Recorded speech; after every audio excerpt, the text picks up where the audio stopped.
वीणावरदण्डमण्डितकरा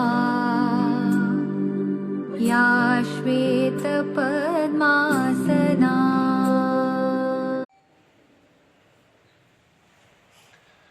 નમસ્કાર, આજના વિડીયોમાં આપનું હાર્દિક સ્વાગત છે મિત્રો. આપણે ધોરણ 6 વિશે વિજ્ઞાન શરીરનો હલનચલન વિશે જોતા હતા. એમાં મેં તમને અલગ અલગ પ્રકારના સાંધાઓ વિશે અચલ સાંધો, પીંછળ પાંદરી, હાડકો, કોમળ સ્થિર, અરસી કુંચા, સંકોચ, આ ઘણા બધા જે ભાગો છે એના વિશેની મેં તમને સમજૂતી આપી હતી બધી. આજે આપણે જોવાનું છે પ્રાણીઓની ચાલ. એમાં ઉદાહરણ તરીકે અળસિયું.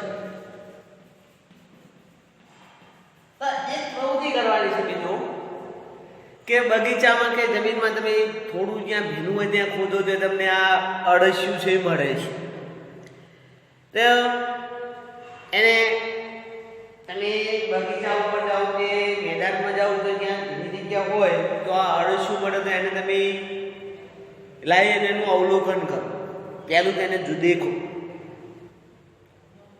એ કેવું છે, કેવા આકારનું છે, કેવું કદ છે, એને પહેલું તો અવલોકન જ કરવાનું છે, જોવાનું છે. એ પૂરું થઈ રહે પછી એને પકડીને કોઈ પણ એક ડોટ કે ફિલ્ટર પેપર હોય એની ઉપર તમારે એને મૂકવાનું છે. પછી ધીમે ધીમે ધીમે એને એક કાગળ ઉપર તમે આવું અળસિયું મૂકશો.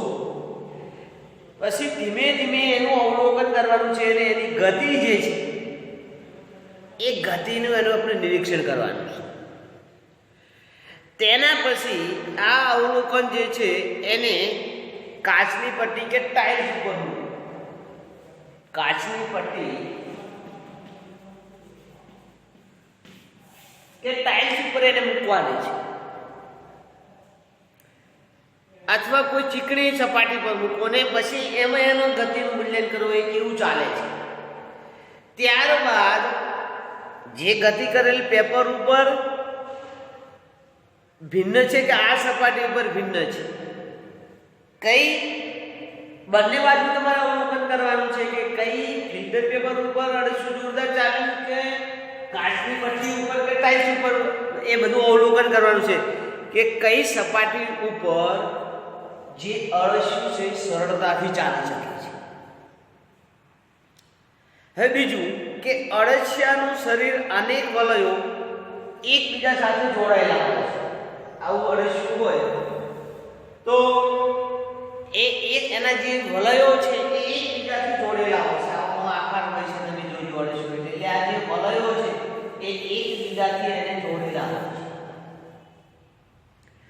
અળસિયાના શરીરમાં એને હાડકાં હોતા નથી, પરંતુ તેમાં સ્નાયુઓ જે છે આવેલા હોય છે. જે અળસિયું છે એના શરીરમાં હાડકાં હોતા નથી, પરંતુ એમાં જે સ્નાયુઓ છે આવેલા હોય છે તે તેને શરીરમાં વધવામાં કે ઘટવામાં મદદ કરે છે. બીજું અળસિયું નાનું પણ થોડું ચાલશે એટલે થોડું લાંબુ થશે, આવું હશે એટલે થોડું એ ચાલશે એટલે થોડું લાંબુ થશે. એટલે કે એના શરીરમાં હાડકાં નથી આવેલા હોતા, પણ જે સ્નાયુઓ આવેલા છે એના કારણે એ ચાલવામાં કે વધવામાં કે ઘટવામાં મદદ કરે છે.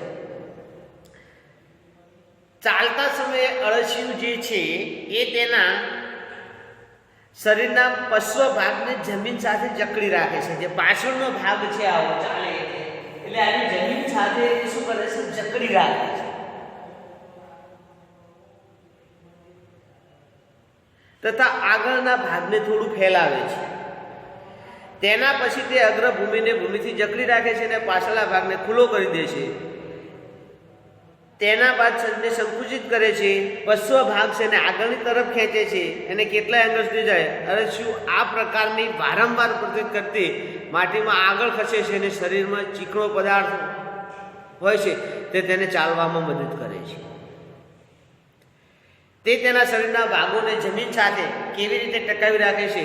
તેના શરીરના નાના નાના વાળ જેવી રચના આવેલી હોય છે. આ વર્જ કે સ્નાયુના બનેલા હોય છે અને એને માટીમાં પકડ જે છે એ મજબૂત કરી શકે છે. અળસિયું તેના શરીરમાં આવવાથી માટીને ખાય છે તેનું શરીર અપચિત ખોરાકને બહાર કાઢે છે અને એનાથી જે જમીન છે ફળદ્રુપ બને છે. તમે ઘણા બધા ખેડૂતોને ત્યાં જોશો તો આવું ગ્રીન હાઉસ બનાવેલું હશે, જ્યાં અળસિયા આવી મોટી પટ્ટી આમ આવી બનાવેલી હશે પતરાથી. અહીંયા માટી નાખી અહીંયા અળસિયાનું સરસ મજાનું એવું ખાતરનું આખું પ્લાન્ટ બનાવેલો છે. તમે ઘણા બધા ખેડૂતોને ત્યાં જોશો તો મિત્રો, ક્યાંય તમે કોઈ ખેતરની મુલાકાત લેવા જવાનું થાય કે કોઈ તમારે મમ્મી પપ્પાની સાથે જાઓ તો આવું જે અળસિયાનું જે ઉત્પાદન થતું ખાતર હોય, તમે જોજો અળસિયાનું ખાતર છે જમીનને ફળદ્રુપ બનાવે છે. એ કારણ કે માટી જેટલું અંદર ખાઈને પછી અપચિત કરીને માટી જ બહાર કાઢે છે. એ એટલું સુંદર ફળદ્રુપ ખાતર હોય છે કે ત્યાં નાખવાથી જે પાક છે જે વાવેલો છે એની વૃદ્ધિ ઉત્પાદનતા વધી જાય છે. હવે આપણે જોવાનું છે ગોકુળ ગાય.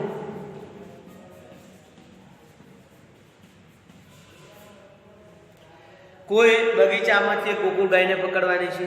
તેની રચના ગોળ જેવી હોય, તેને કવચ કહે છે. તે ગોકુળ ગાયનું બાયું કંકાલ છે, પરંતુ તે હાડકાનું હોતું નથી.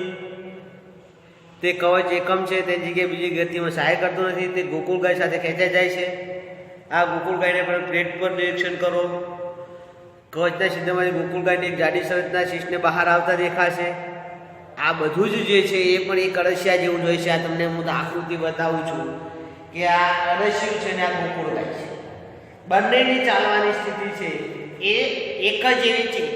આ અળસિયું છે ને આ ગોકુળ ગાય છે. એમ જાડી જે છે કવચના સિદ્ધાંતમાં ગોકુળ ગાયની એક જાડી સંરચના શીશને બહાર આવતો જોઈશું. આ જોડી સંરચના તેના પગ છે જે મજબૂત સ્નાયુના બનેલા હોય છે. સાવધાનીપૂર્વક કાચની પ્લેટને ઝુકાવો અને એની ગતિને કરો તો ગોકુળ ગાયની ગતિ અળસિયા કરતાં પણ ધીમી છે કે ઝડપી એ આપણે કહી શકીએ છીએ. એ પણ એની સંરચનાના જ કારણે ચાલી શકે છે. તો મિત્રો, તમારે ગૃહકાર્યમાં પ્રાણીની ચાલમાં અળસિયું અને ગોકુળ ગાય આ બંનેની વિસ્તૃત નોંધ જે છે એ તમારે તમારી વિજ્ઞાન નોટમાં લખવાનું છે. બસ એ ભારત માતા કી જય.